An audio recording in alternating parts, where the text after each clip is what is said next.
All right, what is going on, folks? It's your friendly neighborhood old soldier coming at you today from the Vietnamville of North Kakalaki, Carolina, over here in the Cumberland of counties. Had to bring Ms. Old Soldier to the other side of town. She's got to go in today to get a shot in her lumbar region. Hopefully help her back stop hurting. Anyway, long overdue there for Brother Kyle. I've been absent for a couple weeks, and I know I have, and here's why. Good old freaking communist YouTube gave me a second strike. Said I was spreading medical disinformation. Basically, I was parroting some of the things the CDC is finally coming out and saying that we've been saying all along. But apparently when you talk about the pokey jab, or wearing the diaper cloth over your mouth, you have to toe in line with their communist talking points or they give you a strike. So, pardon my language, folks, but to the YouTube censors out there, 2 of them. And yes, disclaimer, warning, not child friendly this morning. Not safe for work, which I don't care if you showed it at your work or not. But, yeah. And so, to show you how stupid things are, I am currently in a Facebook jail sentence for a week because I was having a discussion with a fellow veteran and friend of mine, and in jest and jibe, I told him to beat his face till I got tired. Now, those that have been in the military, pretty sure they know what beat your face is, but to clarify, it's a colloquial term that means get down and do push-ups. Okay? Why? Where's the beat your face come from? Because you're going to get to the eventually the point of what's called muscle failure, and you're going to flop on your face, and it looks like somebody beat your face. Thus, hence, beat your face. Oh, they accused me of bullying. I appealed it, and I sent it up to their little review council. Who knows where it'll go? But again, Mark Zuckerberg, 2 for you. Now let's move on. Okay. Great Britain, in a move that shocked everybody, has decided they're going to repeal all their mandates and get back to business as normal. And honestly, coming from Great Britain, that is kind of a shocker, even though when their conservative politicians say they're conservative, they're more in line with our libertarians, okay? But long story short, their prime minister made that announcement, thought right on, finally somebody some common darn sense.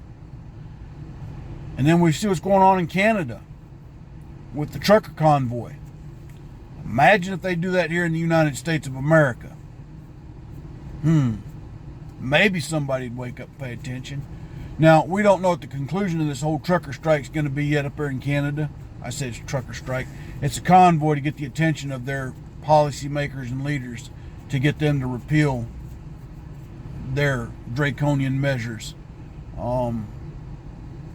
Maybe the same thing will happen in Australia here before long. If you haven't noticed, Australia, which is supposed to be a free country, they've got non-vaccinated, unvaccinated people that won't get the jabby jab segregated from the rest of the population, which in and of itself is wrong. Okay? Now, the confusion I've got with the CDC is their change of policy on how long people are supposed to be quarantined and when they can go back to work based on their vaccination status. To me, it doesn't make sense. So, YouTube censor, I'm asking the freaking question. If a person is vaccinated, if they're not showing any signs or symptoms but test positive, can still go to work. But an unvaccinated person that tests positive but is not showing any signs or symptoms has to quarantine. Answer me that, communist tube. Come on. Y'all are supposed to be the medical experts now because, little old me who does my own research in various resources and areas can't express my honest opinion. If you go back on the videos you took down I never stated what I was speaking as medical fact. I stated it was my opinion of the situation.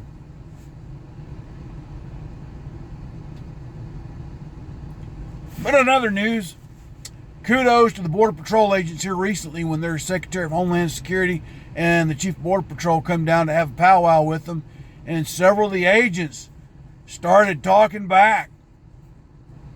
And the Chief of Border Patrol lost his professionalism with all those agents present.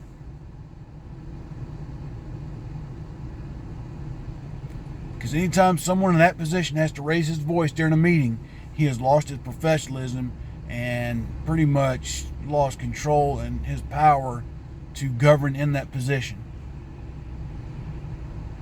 And why? Because he's playing party politics when it comes to immigration. Instead of enforcing the law under the Constitution, of which he swore an oath to defend. And his agents called him out on this bull crap. And he didn't like it. Because he got embarrassed in front of his boss. Because they spanked his pee-pee in front of all the cameras. So he had to fight back the only way he knew how, which was in a childish, yelling rant, acting like he was yelling at a bunch of children. When in turn, they were expressing legitimate concerns. And that brings me to our thief in chief. And to the fact of what he called Peter Doocy. Now, I've told you, I've lost all respect for Fox News, but I'll give Peter Doocy credit where credit's due. He's one of the few reporters during these sham of White House press briefings that are asking the tough questions. And he didn't deserve to be called a dumb son of, or stupid son of a bitch, to quote the President of the United States of America, Joe Blowjob Biden. Okay. Whether he, of course, obviously, Dipstick didn't know the mic was still on when he said it, but the fact that he did say it, and he's going to get all apprehensive when people attack his son, who I will say is far, far, far worse than Peter Doocy. The only thing Peter Doocy's guilty of is working for the same company his dad works for. If you want to count that as something bad, okay? I don't, but some people seem to think that it is. So the president called him a stupid son of a bitch. Just didn't hear Congress calling him out on that. Nope. Sure didn't. Sure didn't. And now that brings me to my next point. Ukraine. Just had a long talk with my son-in-law about this. Why? Because he's active duty. And what's going on could potentially affect him. I need to talk to my other son out at Fort Riley. I hadn't talked to him in a quick minute. I need to. Because it could affect him as well. This is my opinion. This is the old soldier's opinion. One, I ain't no stinking diplomat. Never have been, never will be. Two, we ain't got no business sending one ground troop over there at all until the rest of NATO ponies up and puts their troops on the line. And that's to be inclusive of Great Britain, Germany, France, Spain, Portugal, the Netherlands, Denmark, Norway, Sweden, all the former Eastern Bloc nations that have joined NATO. They all need to come together before we send one American soldier into the Ukraine. The majority of our forces are going to stage in Poland that we're sending over. If you didn't know, folks. Because Poland's border is right there on Ukraine. Personally, we ain't got no business getting involved in that fight directly. We can support NATO by sending them munitions, and honestly, that's probably what we need to do because we don't have a leader as a commander-in-chief. We got a bungling idiot that can't pour piss out of a boot with instructions written on the bottom. And the chairman of the Joint Chiefs of Staff is a coward because he's afraid of political repercussions for decisions that he makes. He would rather toe the party line than stand up to the commander-in-chief and tell him he's effed up.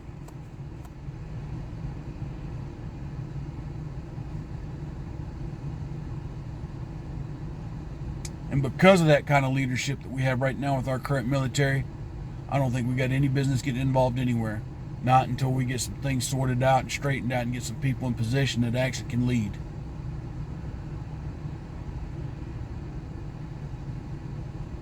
We need more people like Colonel Allen West in charge. Colonel West, if you're watching this video, sir, I wish you all the best with your run for the governor's seat in Texas. I pray to God you get elected, sir. Saying that, I say this, I was very proud to have served with you at Fort Bragg. It's part of the Gunslinger Battalion. Be bold, sir. Yeah, I've got a lot to say. I don't know where to begin, don't know where to start, don't know where to stop. Because like I said, BoobTube banned me for 2 weeks for no reason. Took down my video. I'm not the only one that they've taken down for stupid stuff. And part of the whole thing, they went back to August or April, I can't remember which now, on one of my videos. That was my first strike. And of course I retaliated with a video thereafter, and that's the second one that got taken down. It gave me my second strike. And I guess if they give me a third one, I'll be off the loop, but I really don't give a rat's ass. I've got a second channel ready to stand up in the event. If that happens, you know, I'll let you know on Instagram for those that follow this channel quite often. But I will say this, that with YouTube, I pay for the premium service. So to say that my content violated community standards, I call bullcrap. Because it was an opinion. And to be quite honest, there's a whole lot of stuff that gets put out there on YouTube that's some far worse violation of community standards than what I was talking about, the jab stab and the Chinese bioweapon that they call the coronavirus. Okay? I'm not saying COVID-19's not affecting people. My best friend called me the night before last, said he's got it. And I'm surprised he's just now getting it, because he's an ambulance driver and he comes in contact with sick people all the time. I'm surprised he hadn't contracted other things, stuff he's told me he's gone through.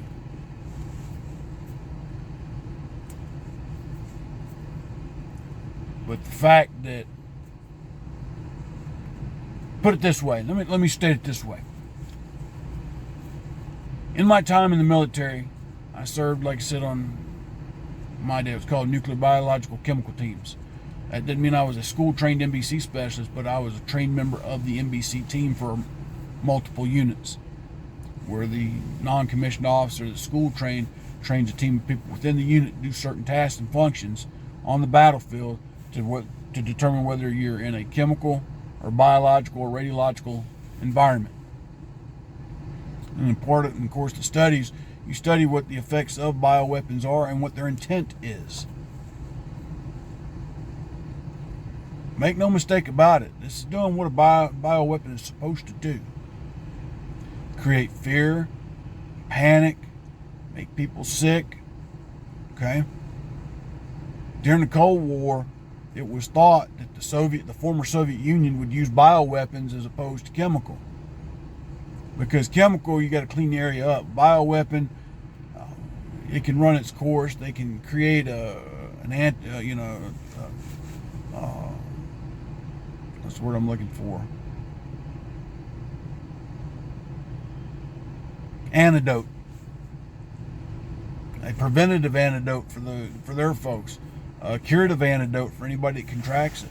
Okay, and honestly, bioweapons were not intended to actually kill a lot of people. Maybe a few, but they were designed to keep people sick, to weaken an army, so that when you rolled through, that the army didn't have the ability to fight back.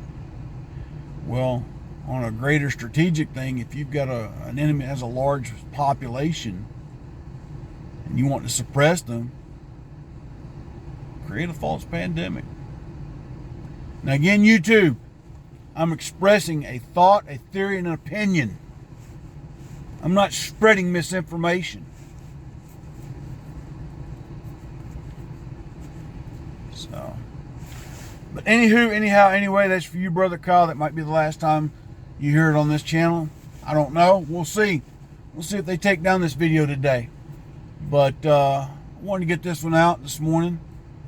You know, I want to tell everybody, stay safe, stay armed, stay vigilant. Keep your eyes open, your ears to the ground. Right? Another thing, and I'm going to close. Grocery shelves.